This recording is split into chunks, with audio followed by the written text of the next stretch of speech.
Just the place for a snark, the bellman cried as he landed his crew with care, supporting each man on the top of the tide by a finger entwined in his hair.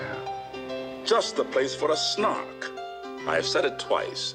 That alone should encourage the crew. Just the place for a snark. I said it thrice. What I tell you 3 times is true.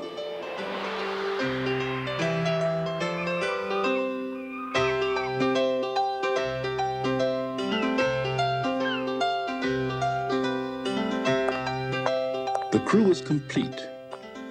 It included the boots, a maker of bonnets and hoods, a barrister brought to arrange their disputes, and a broker to value their goods.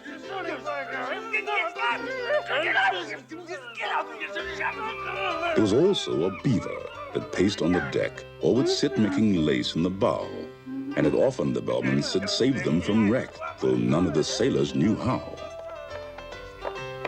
There was one who was famed for the number of things he forgot when he entered the ship. His umbrella, his watch, all his jewels and rings, and the clothes he had bought for the trip.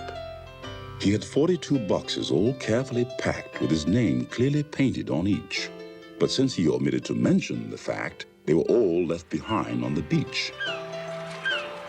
The loss of his clothes hardly mattered because he had 7 coats on when he came, with 3 pairs of boots, but the worst of it was he had wholly forgotten his name. He would answer to hi, or to any loud cry, such as fry me or fritter my wig, to what you may call him or what was his name, but especially thingamajig. He came as a baker, but owned when too late, and it drove the poor bellman half mad. He could only bake bride cake, for which I may state, no materials were to be had.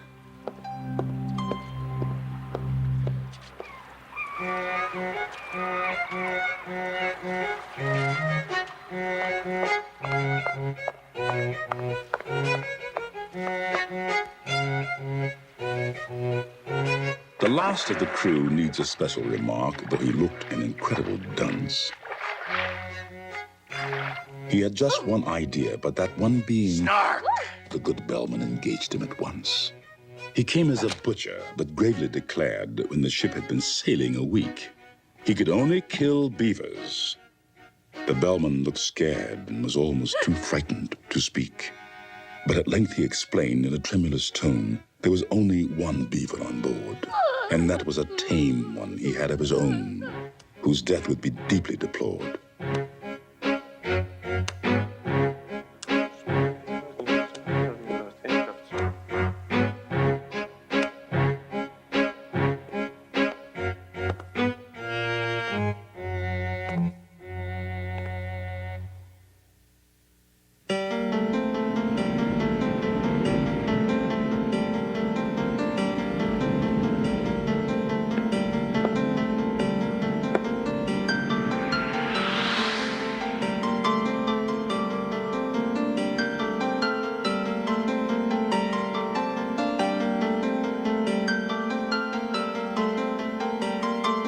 The bellman himself, they all praised to the skies. Such courage, such ease, and such grace. Such solemnity, too. One could see he was wise the moment one looked in his face. He had brought a large map representing the sea without the least vestige of land, and the crew were much pleased when they found it to be a map they could all understand. Other maps have such shapes. With their islands and capes. But we've got our brave captain to thank, so the crew would protest that he's brought us the best, a perfect and absolute blank.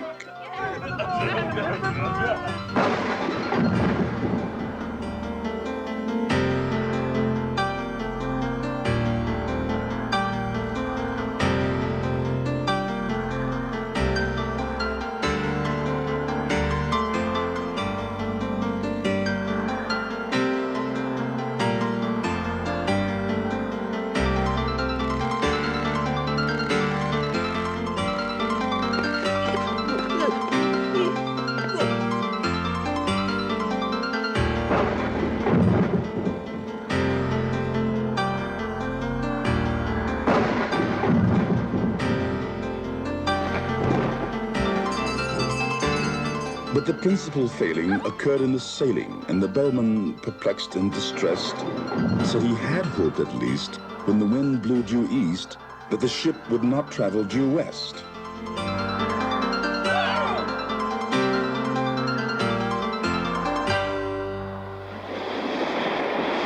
But the danger was past. They had landed at last, with their boxes, portmanteaus, and bags. Yet at first sight, the crew were not pleased with the view, which consisted of chasms and crags. Come, listen, my men, while I tell you again the 5 unmistakable marks by which you may know wheresoever you go the warranted, genuine snarks. For although common snarks do no manner of harm, yet I feel it my duty to say, some are boojums. The bellman broke off in alarm, for the baker had fainted away. They roused him with muffins, they roused him with ice, they roused him with mustard and cress. They roused him with jam and judicious advice, they set him conundrums to guess. When at length he sat up and was able to speak, his sad story he offered to tell, and the bellman cried, "Silence! Not even a shriek!" and excitedly tingled his bell. A dear uncle of mine, after whom I am named, remarked when I bade him farewell, "Oh, skip your dear uncle," the bellman exclaimed as he angrily tingled his bell. He remarked to me then, said this mildest of men, "If your snark be a snark, that is right. Fetch it home by all means. You may serve it with greens, and it's handy for striking a light. But oh, beamish nephew, beware of the day if your snark be a boojum, for then you will softly and suddenly vanish away and never be met with again."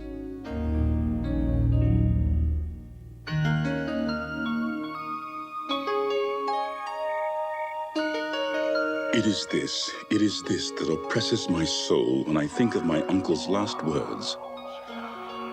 And my heart is like nothing so much as a bowl brimming over with quivering curds.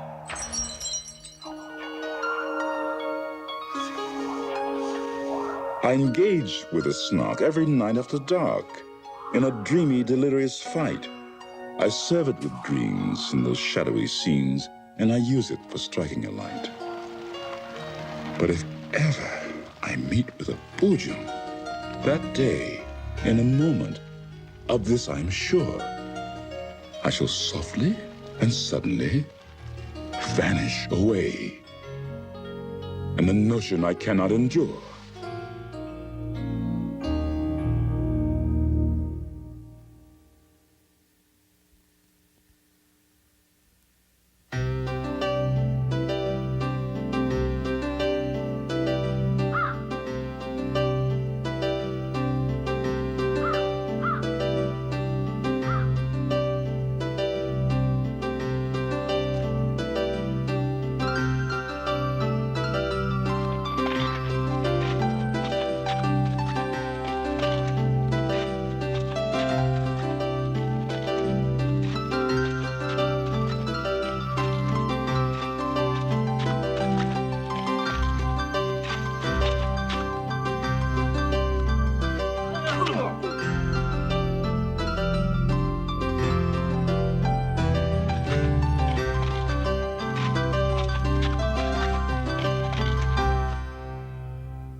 They sought it with thimbles, they sought it with care.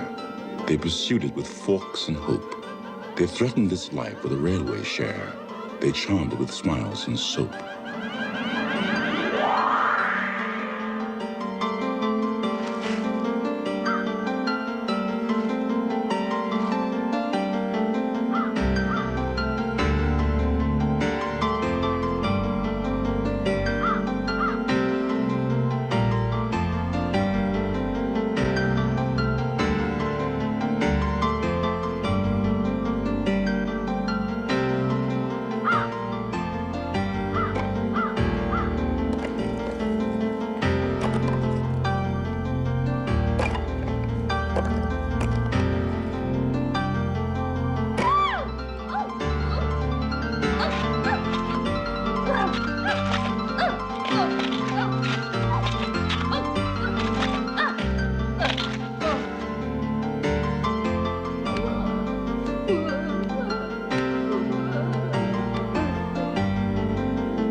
They sought it with thimbles, they sought it with care. They pursued it with forks and hope. They threatened its life with a railway share. They charmed it with smiles and soap.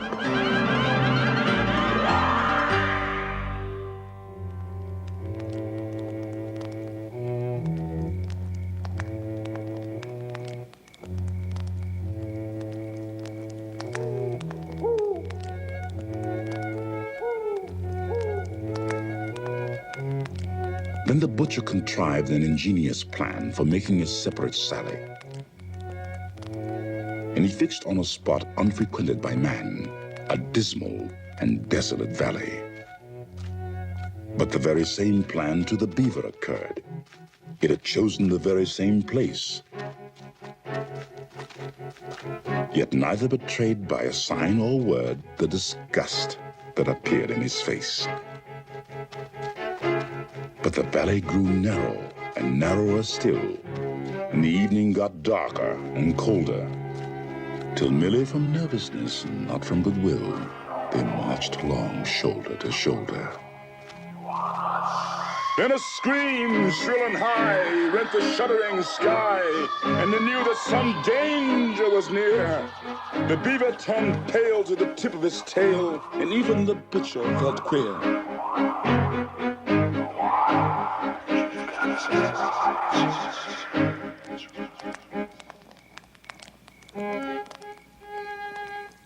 They returned hand in hand, and the Bellman, unmanned for a moment with noble emotion, said, "This amply repays all the wearisome days we've spent on the billowy ocean."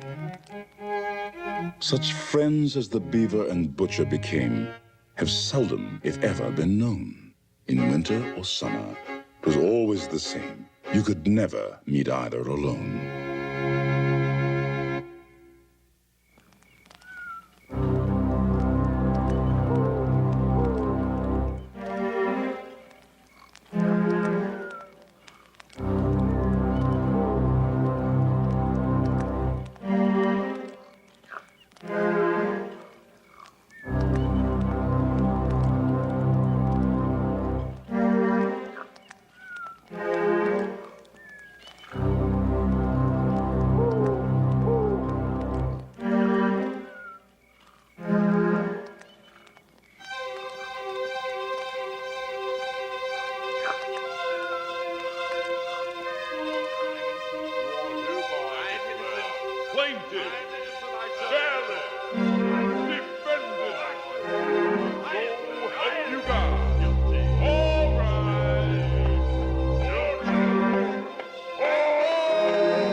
They sought it with thimbles, they sought it with care, they pursued it with forks and hope.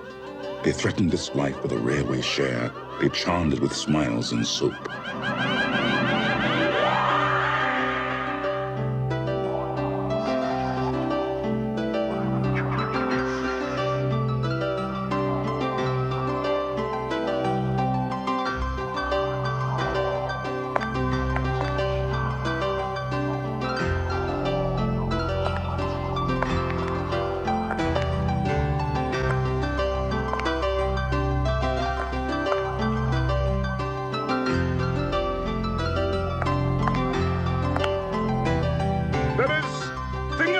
shouting, the bellman said. He is shouting like mad, only hark! He is waving his hands, he is wagging his head. He has suddenly found a snark! It's a snark! It's the sound that first came to their ears, and it seemed almost too good to be true. Then followed a torrent of laughter and cheers, then the ominous words, "It's a boo." Then silence. Some fancied they heard in the air a weary and wandering sigh that seemed like choo. But the others declare it was only a breeze that went by.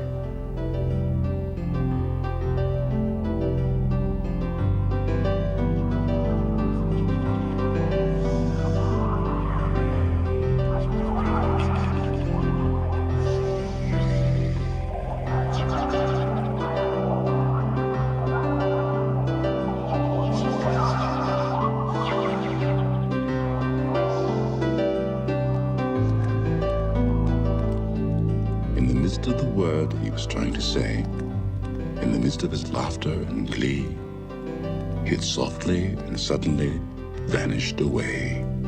For the snark was a boojum, you see.